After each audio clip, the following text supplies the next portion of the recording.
Welcome back, Happy Fabricators. In this video, we're going to do some cast aluminum budget Honda modifications.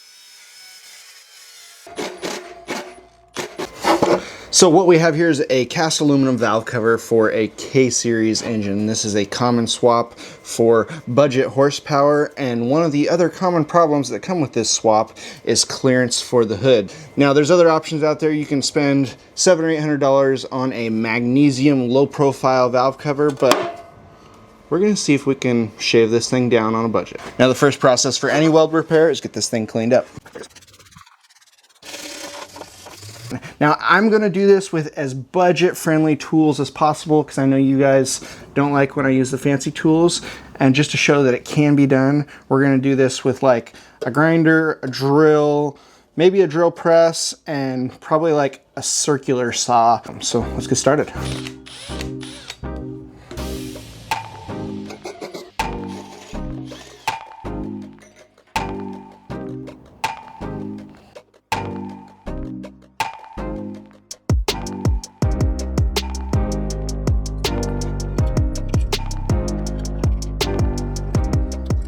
Okay, so my favorite thing to cut aluminum with in general is the skill saw with a regular carbide blade on it. I really like these small battery powered ones because they're just a little bit safer, especially when you're trying to manipulate an oddly shaped part.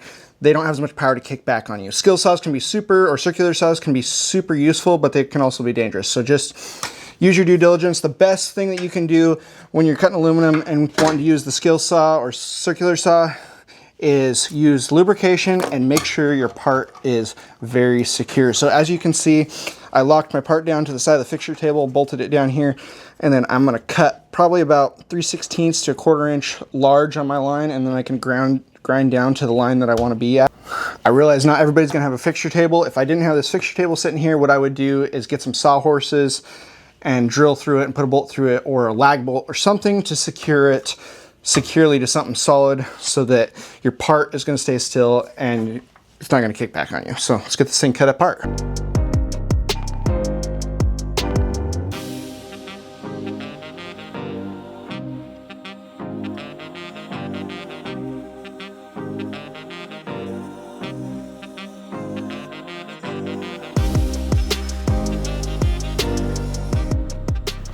Okay, before I get too far, I forgot to do something. I want to weigh this thing first, actually, just so we can see how much weight we're taking off of it too with this modification, because race car. So I've cut a little bit of stuff off of it, and the way we're still sitting at 6.1 pounds, and I've got a bunch of stuff cut out of it. And that's with the filler neck cut out already and a bunch of cuts. So I'm just going to write down, let's say 6.2 pounds.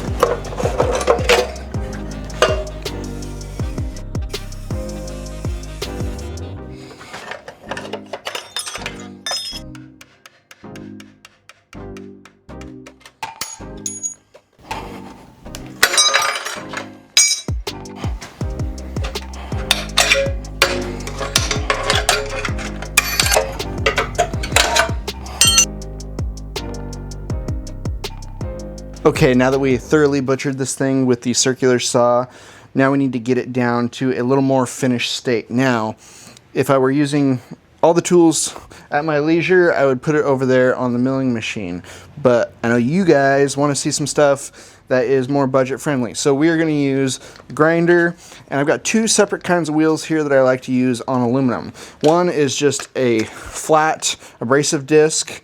And when you use this, you always want to use some lubrication when you're grinding aluminum, because if not, the aluminum will load up in your disc and it won't last very long and it won't be as efficient. The downside to using lubricant is if you're going to weld on that aluminum, it's going to impregnate itself into the aluminum. So you got to be careful. So I'm going to take the big piece off with this, and then I'm going to go to my favorite aluminum disc. These are just a little more expensive, but it's going to take that impregnated stuff off the top. And these are the Illuminators by Rex Cut. And I can leave some links down in the description to either of these, but these things are really cool.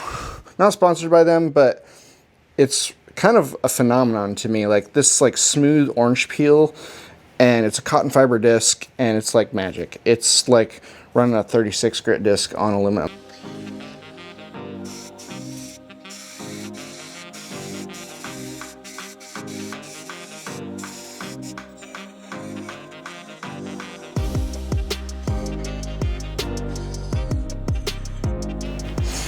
Okay, so I got this thing cut and pretty much leveled out how I want it. I know that we have to be a little bit taller, and I'm within the parameters here for the timing chain. And then we got all this shaved down. I kind of want to go in here and take out some of this webbing. I'll probably go and grind and clean some of this stuff up, but I don't want to take all of it out, especially the stuff that crosses over from the center and connects the sides together, because the splash plate helps tie that together because that's riveted all together. But if you cut all your structure out on the inside, as soon as you put these plates on and start welding it, this whole thing is going to shrink, and these bolt holes are not going to line up again. Ask me how I know. Now it's time to do a little bit of cardboard aided design.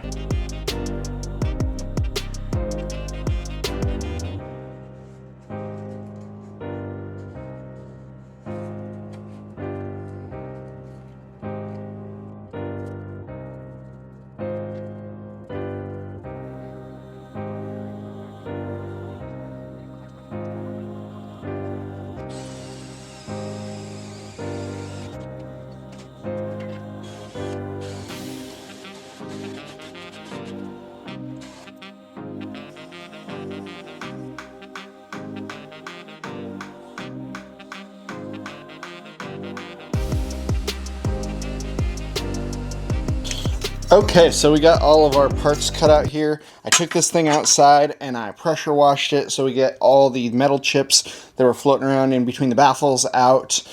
And we're gonna start welding this thing together. Couple tips when I weld cast aluminum together like this. First off, a little bit of preheat never hurts. So I'll probably preheat the cast side just a little bit. Also, I'm going to turn my balance up just a little bit. Normally you want to run traditionally from like 35% balance, electrode negative. And we're going to turn this up just a little bit more towards the electrode positive side, and we're going to go like probably 45%, and that's going to give us a little more cleaning action on this cast aluminum, because Japanese cast aluminum is not have a great reputation for being clean. So let's get this thing stuck together.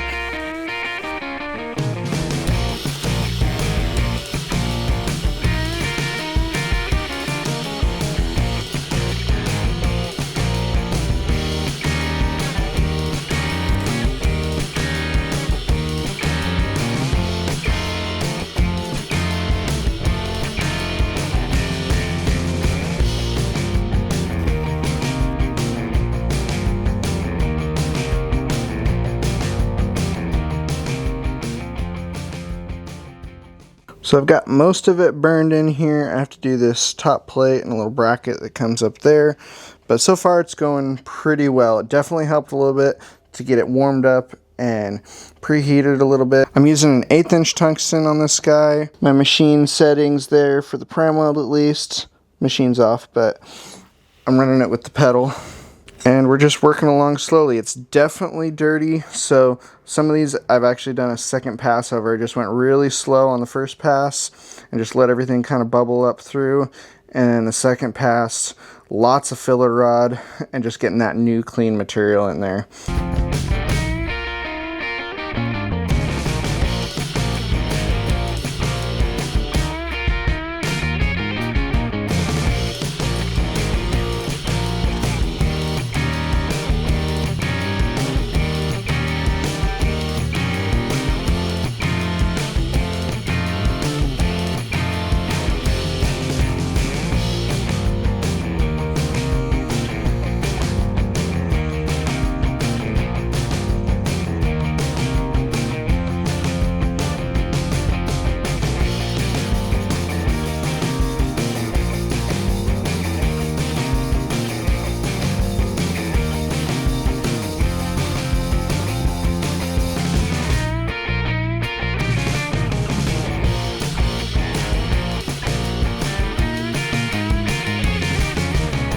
Okay, so I got the filler cap and the breather bung welded in on this thing, and I just want to show you the final thing I'm going to do is get in here, and some of these spots like up against here, so obviously we did not purge the back side of this thing, which should be fine for strength, but there's some stalactites on the inside there, and I'm going to go and just knock the top off of those.